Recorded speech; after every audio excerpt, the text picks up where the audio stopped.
So, good morning. Welcome to Friday with the Meditation Sangha. Um, Before we go into things, just want to check in. Does anybody have anything they'd like to check in on about life practice? Any of the stuff that we're working on yesterday, in particular, leaning into the feeling states and how that went in life practice, or anything practice related?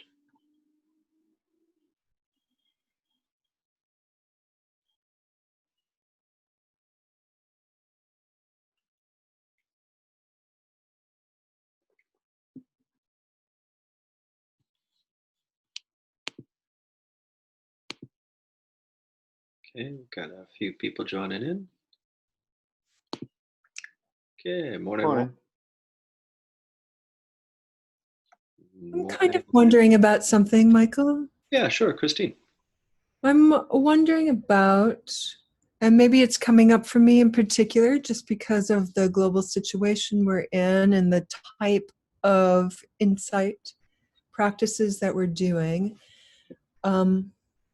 Just about intention, I think, around practice. And sometimes with a lot of these clear contact kinds of practices, there's a looping effect that can happen, right? Especially the techniques we've been working with following the arrow back, right? And then you follow the arrow back, and then at a certain point in practice, that arrow just bounces back out again. So it ends up being this loop. And it seems to me that what I want to go for is to, maybe there needs to be enough momentum on the loop, but I want to spin out of the loop in a way, if that makes sense. Do you know what I mean? So that I don't know if that metaphor makes sense to you. Yeah, maybe we can look at the metaphor there a little bit. So the looping effect. So I'll let you know what I understand, and then maybe you can fill me in on where I fall off. So the looping effect, so when we're looking at the self-inquiry going back, I'm kind of making contact with sound, and then I'm kind of going back to the consciousness, the awareness that is of here space. And then, you fall back out into the object, and then you come back into the awareness. And so you're talking about this looping effect. Yeah. So when you say that you want to get off, meaning what? That you want to get off of that looping activity or into... That the looping activity leads to something, ideally. Anatta, anicca, dukkha, to the basic insights, yeah. So that, so how do these practices relate to the three characteristics, lead to the classical insights? It seems like it's easy to get our mental panties in a bunch by practicing the techniques, forgetting that there's a larger context for these techniques. Yes. Yes. Which is the point. It seems to me, anyway. Yeah. Okay. Can you talk about that some more? Yeah. So thank you for spotlighting that. So what I get from there is I know that I tend to be very specific about the different techniques, and then how the different techniques will kind of angle us towards a different facet of practice. But maybe sometimes we can get lost in the emphasis on the technique and doing the technique for the technique's sake, and losing perspective as to why, to what ends, to what aims. Is that kind of more what you're asking, Christine? I think that is the trap of mentalizing, because Sure. there's list upon list and concept upon concept, and you can get lost in that. Yeah, absolutely. Yeah. It's And we can fun. get lost in that, and then it can be communicated that there could be an overemphasis on doing the technique, and then understandably people get a sense of, am I doing it right? Am I doing it wrong? And in all of the attempts to adhere to the letter of the law, we miss the spirit of the law in a sense. Yeah. And maybe the point, if all that we've really been passed down is the alleviation of dukkha, Mm-hmm. and a technique is creating ultimately more dukkha, then you have to look at what's appropriate for the moment in a way, right? Yeah, absolutely. No, thank you for that, Christine. I think that's an important conversation. Um, so there's a lot to be said for that. So yeah, so going back to the theme, dukkha, working with dukkha. So Buddha said, I teach one thing, suffering and the cessation of suffering. So looking at that kind of early Buddhist lens of, what we're practicing for.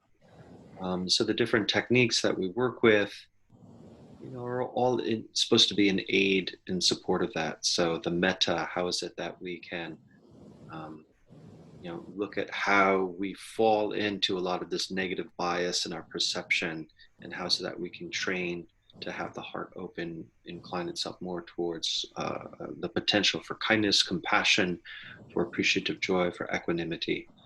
How so that the shamatha exercises can help us kind of cool down, and in that cooling down, there can be that awareness release of, when we find that we are gripping around a particular stress. How is it that shamatha aspect can begin to kick in on its own? Sometimes I talk about building the internal thermostat. Um, Sorry, I pressed some buttons here. And then the inside practice itself. So how is it that we can really, as you pointed out, Christine, the dukkha, anicca, anatta, how is it that we can clearly be aware of the arising of dukkha in each moment? How is it that we can ascertain how that is showing up and take out that avijja piece, so that we're not just kind of going unconscious to the discontent and then fully organizing around it and then identifying with some defense mechanism, so to speak, or reinforcing a negative pattern. But how is it that we can clearly be aware of it, how it arises in which sense gate, and how is it that we can, understand the impermanence within it and break that identification, that anatta, the disidentification, breaking that sense of I am that's attached to it. Um, I was speaking with somebody recently, and we were talking about kind of the spiritual disease and the nature of spiritual disease, and it was in the context of addiction and recovery. And the person was talking about, I was asking him, oh, well, what is your definition? How do you view this idea of a spiritual disease? And he says a spiritual disease is when a person will do um, anything to defend their ego at all costs. Yeah, so we could look at that. I'm like, wow, that kind of opens it up to the presidential level, to systemic and cultural spiritual disease. But I also liked it because that's kind of how um, uh, Buddha Dasa also talks about the spiritual disease of I and mind. So I like how he talks about emptiness being kind of the natural empty state of abiding. And oftentimes when Buddha in the sutras would reflect upon his own subjective experience, he would talk about it as just abiding in emptiness. And so I go back to Buddha Dasa's metaphor that he speaks about in the Heartwood of the Bodhi tree, how it's like the clear lake. We have the clear lake, then we can see the fish clearly approach us. So as we abide in emptiness, we can clearly see, oh, here comes this particular thought, here comes this particular feeling, here comes this particular impulse, drive, compulsion. We can clearly see it for what it is without that avijja piece. And we can then just deal with it. In whatever way. Yes, we can permit this skillful activity, this skillful uprising. We can refrain from this unskillful uprising. So, yeah, going back to the original intentions, there's something about how's it, and again, throughout the week, I talk often about kind of the deconstructive. It's just like, all right, this is the problem, this is the challenge, this is how we can deconstruct it, or this is how we can take the fuel away from it. So on Fridays, I like to, thank you again for the invitation to have the opportunity of talking about the other side of it. Well, how is it that what is um, what is the state of not being assailed by that? And can we just cultivate the palate so that we can begin to just rest into it. And then, from that resting into the emptiness, so to speak, be in a position where we're not gripping, not grasping. So I think that there's something there. So again, to your point, Christine, about the looping effect and kind of just getting caught in the technique itself and maybe losing sight as to why and how that can maybe distort some of how I was responding to it as you were speaking is like, yes, I can see how people can then begin to have an overemphasis on technique, and doing technique right for technique's sake. I guess I try to mitigate that by leaning into the, solid D minus, and, wild ass guessing is always appropriate. It's more, again, the spirit of learning, not perfection. But to go into it a little bit, let me kind of go into this. So some of the spirit of. So you guys see this here? Okay, the shorter discourse on emptiness. Is that popping up? Okay. So the Buddha is taught. This is the this here, shorter discourse on emptiness.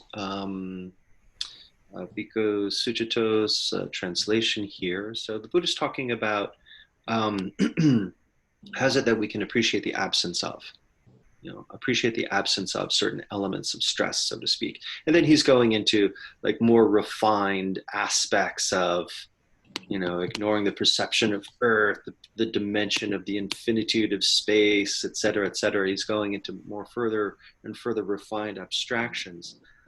But now that I've lost myself in the words here,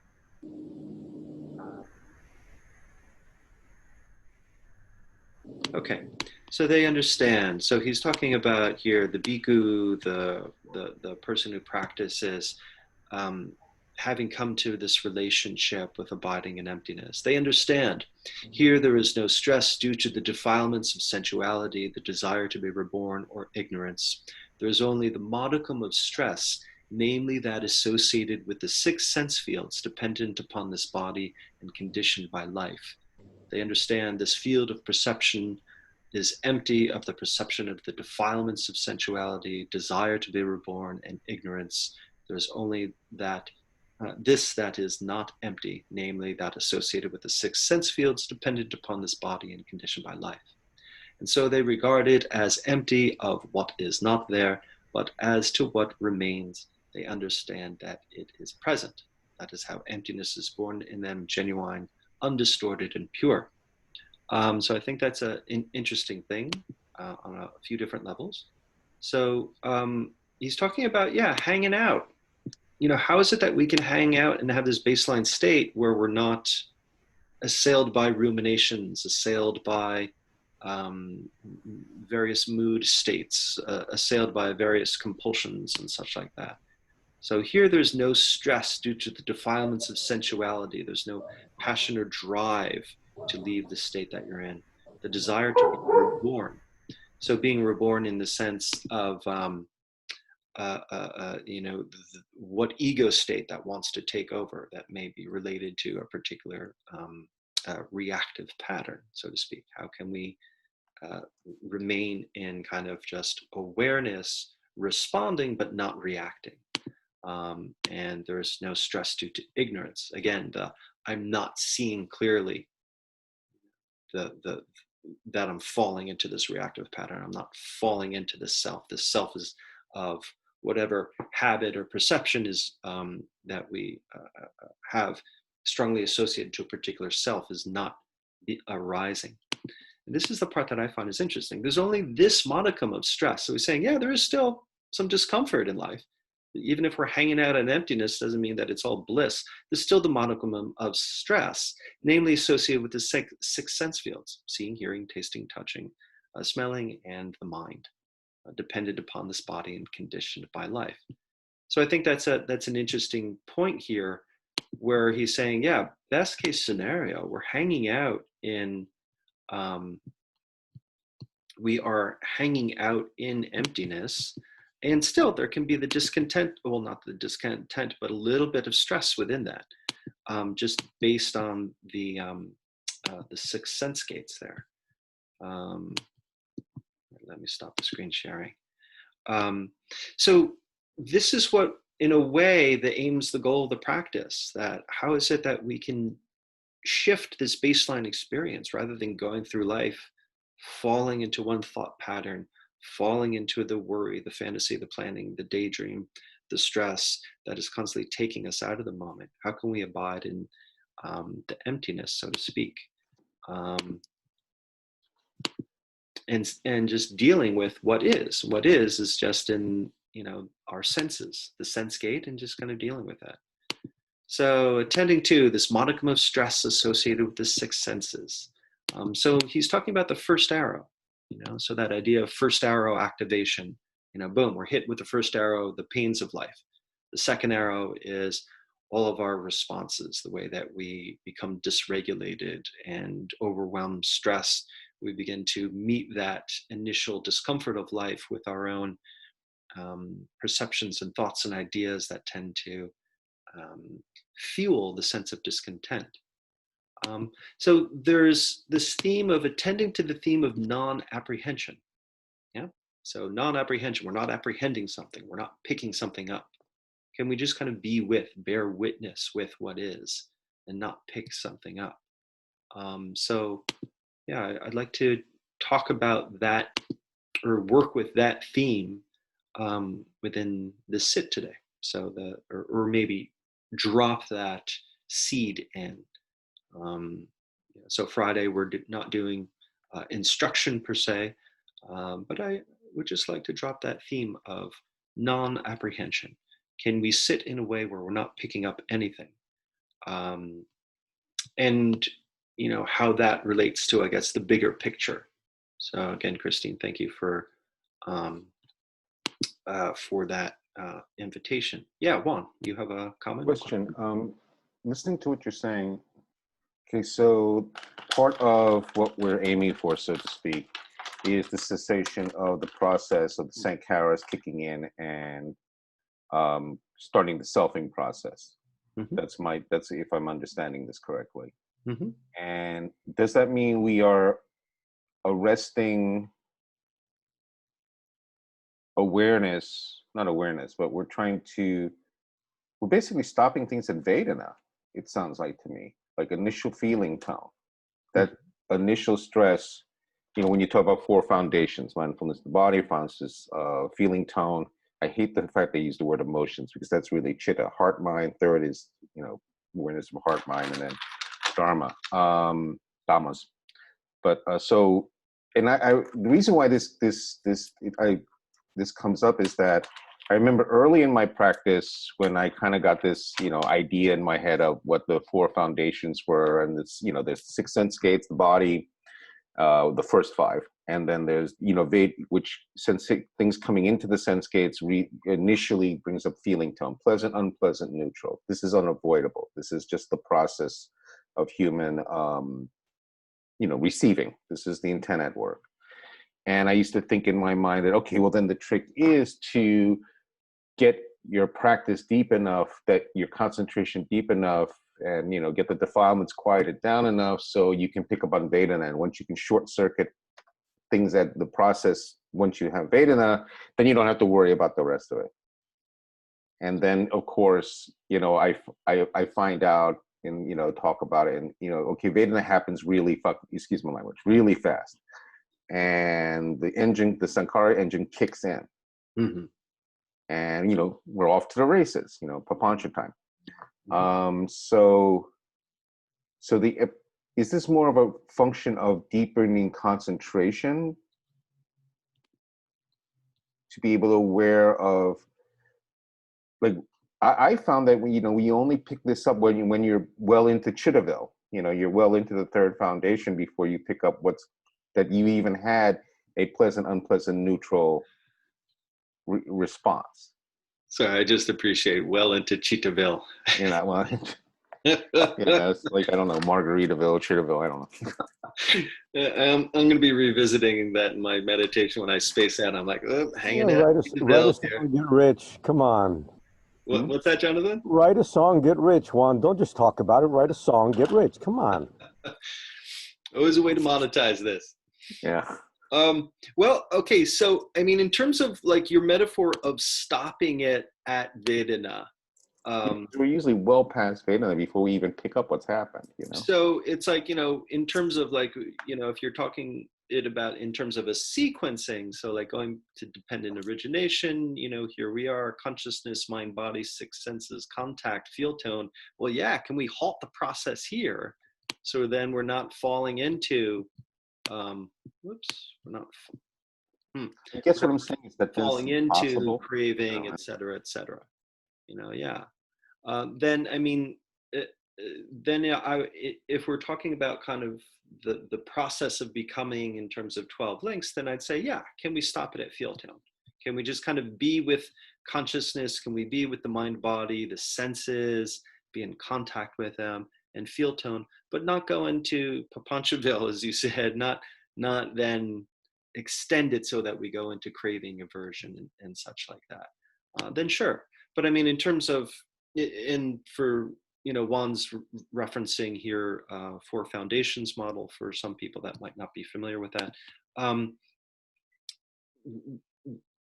that might not necessarily be that much of a sequence, because that we can have Vedana and also Chitta and the Dhammas happening, but it's not like a linear sense. I mean, the Dhammas can be arising and there can be a feel tone associated with the Dhammas. Chitta can be arising, there's a feel tone associated with that as well. So, I mean, I guess more just the as far as the theme for today, yeah, can we just not pick up? Can you recognize? You can recognize that there's Chitta. You can recognize that there are thoughts happening. You can recognize that there might be feel tone, but not pick up. And I guess Papancha, that idea of adding to, of the hypertrophy of thought, that's the picking up. So can we not pick up? Just kind of, if it's there, just there, non-apprehension. We're not getting caught. Yeah. So that's the theme, so to speak. Whatever it is that's asking to be picked up, don't pick it up. Yeah. Mike, that gate that you just drew, that cute little gate, it's like that's the gate of suffering. You go beyond that, it's the gate of suffering. Mm-hmm. It's almost like there should be a little, like for horses, would they do a little electrical fence, so they don't bite it and they don't. Literally, Next just drawing, instead of doing a nice little white picket fence, I'll do a electrical horse prod. all you got to do is stay on this side of the fence. Yep. And you're good. And you're good. That's the suffering. That's the second arrow. Yeah. That's the neighbor's property. Don't go there. Just don't hop over the fence. Don't be an ass. Yeah. They might have a nice orange tree and there's some oranges that are looking pretty ripe, but you know what? No. You ask them for it. You ask them for it. Yeah. All right. So thank you everybody for the conversation. Just want to make sure that we have sufficient time to sit. So how about we go into a sit? So allow yourself to come to a comfortable upright position. Again, excellent. Thank you very much for the conversation today, everybody. Appreciate that.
Okay.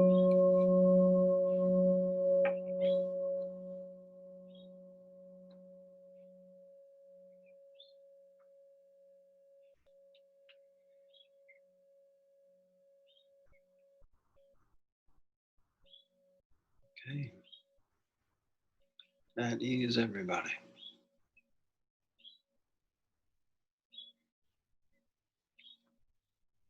Post-bell practice, maintaining an openness to receive the merits of what you've generated.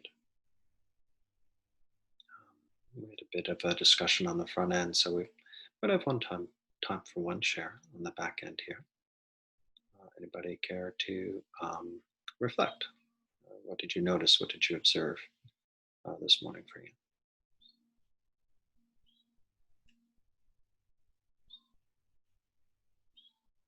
Yeah, Jerry. It was a little harder to settle. Something you said right before in response to Juan Kim's question about the 4 foundations of mindfulness. Like, I kept going back to that idea and where that fits into your diagram of the dependent origination and staying on this side of the fence. And like, that's a really intriguing thought, and it was really interesting to look at, and that's not really being present. That's not what we were doing. So there was a lot of rumination about that. And but, that's the problem with the maps and concepts. They can become right? It would, I mean, I would like, I know there isn't time now, but that is kind of an interesting point of inquiry. And there was grasping around that. And I was able to like see that thought, and then let that go and try to be present, right? Sit, calm, relaxed. But then I kept going back to the grasping of that idea. And that was more interesting than what was going on here. And I think that's kind of a thread that goes through a lot of my life, that those thoughts and that circle of thinking is interesting, whether it's good or bad. And it does make me not be present. It doesn't allow me to catch those things before they go over the fence, that a pleasant thought, and then it's grasping and clinging, and it's quick, like Juan Kim mentioned, and you don't see it until you're up in it. Yeah, it's quick, and it's funny. I mean, like how metta with one T is that. I mean, you are very interested in the conceptual ideas of the 4 foundations of mindfulness, and moving from the field tone to hopping over the other side of the fence into like craving, and then going off as you're actually like, oh, that's actually an interesting thought. Craving for that thought. It's entertaining, it's pleasant, and then going down the hole. So I don't know. It's just something very meta about that. That you're right. interested in the concept as you're kind of falling into the actual activity itself. So can you discern, all right, as you were thinking of the concept, what aspect of that is seeing, what aspect of that is internal hearing, what aspect of that is relishing the flavors of entertainment, interest, curiosity, and what within that, where's the craving within that goads you into that direction and cuts you off from what was happening there. That would be a bit of a kind of way to kind of, I guess, have another level of meta awareness on top of all of that other activity. Right. Lots of layers. Lots of layers. And at any point did it drop? At any point did it drop and you're able to just come back and attend to non-apprehension, not picking up of any of it? Yeah, I was able to step back from that, like back to the beginning of the arrow, right? Like, come back to being present and let that go, and then I would be aware of something pleasant in my body. And I'm like, oh, there's that thing where I'm going to get on the other side of the fence. And if I could just, then the thoughts would be, if I could just figure out how the 4 foundations fit into this, Mhm. make it all easier. And I'm like, okay, this is exactly how it gets me. Yeah. So it was entertaining as well as interesting, Yeah. which is way. I don't want to keep you saying you have to go, but when it's stuff that I don't like, where it's aversion to those thoughts, right? Where these are difficult thoughts. It's a lot easier to know to like let that go. It might be a little harder to let it go, but to know I this is not a good train of thought. When it's intriguing, pleasant, what I think is useful or creative thoughts, I'm like, oh, this is where I need to be. There's that grasping thing that is interesting as well. The grasping and the avijja is a lot stronger. Yeah. The curiosity, interest, into craving, avijja, that's where it all kind of gets a little nebulous for you. Yeah. Good. Yeah. Excellent report. Kind of fun. And you know, it's interesting. It's like all of these maps and diagrams and ways to order and organize concepts can be useful and interesting, and at the same time can be a hindrance when we actually try to just have the direct experience too. So that's interesting. Okay. I wish that we could just tack on an extra half an hour to continue to pursue these thoughts and concepts, because as Jerry said, I find them interesting and fun too. But we are at the top of the hour, so it's time to be released back into the wild. So for the theme for Independence Day weekend, can you attend to the theme of non-apprehension and be able to find your own independence? Yeah. Okay. Nice. Thank you, everybody. Have yourselves a Thanks, wonderful day. Mike. Take care. Bye-bye.